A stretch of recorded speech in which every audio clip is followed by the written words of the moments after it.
Bumili ako ng milk tea. Kasi ang tagal ko nang nagka-crave. Kanina, sabi sa amin, gawa kami ng online content. So, naisipan ko na videohan na din tong pinaggagawa ko. At this point, wala pa akong plano, pero baka maging useful.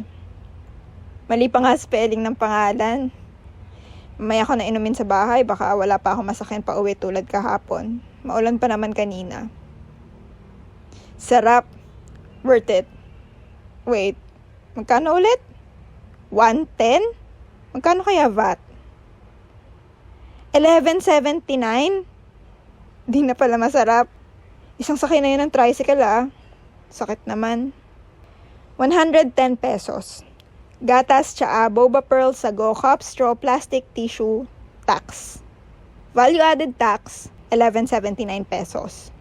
Para sa isang katulad ko na mababaw ang understanding ng taxes, ang concept na ito naintindihan ko at a point. Para mapaganda ng gobyerno ang living situation ng mamamayan. Sa milk tea na binili ko na, to be honest, nasatisfy naman ako ng ilang araw. 11.79 pesos sa binayad ko ay hindi mapupunta sa production cost. Sa government mapupunta yon. Hahatiin sa sweldo ng mga government employees and other things, and controversially today, sa projects tulad ng infrastructure, including flood control.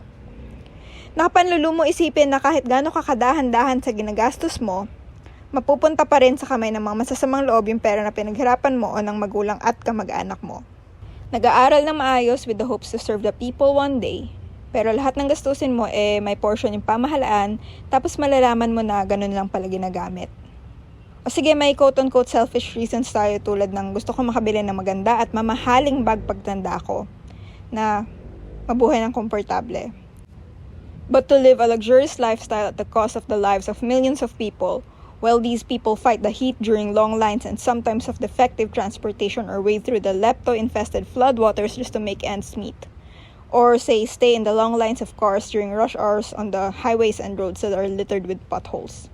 Hindi ko napapahabain pa siguro yung video, pero sana magets mo yung point. Na kahit saang level ka ng society, kahit anong identity mo, kung hindi ka kritikal sa ginagawa ng mga binoboto mo at ng mga nananalo, kahit kulay, faction, or grupo o individual pa yan na sinusuportahan mo, at ng mga tauhan nila mas ka-contractor pa nila, kung hindi ka kritikal sa serbisyo na binibigay nila, para ka na ding nagsusunog ng pera. Public servants sila.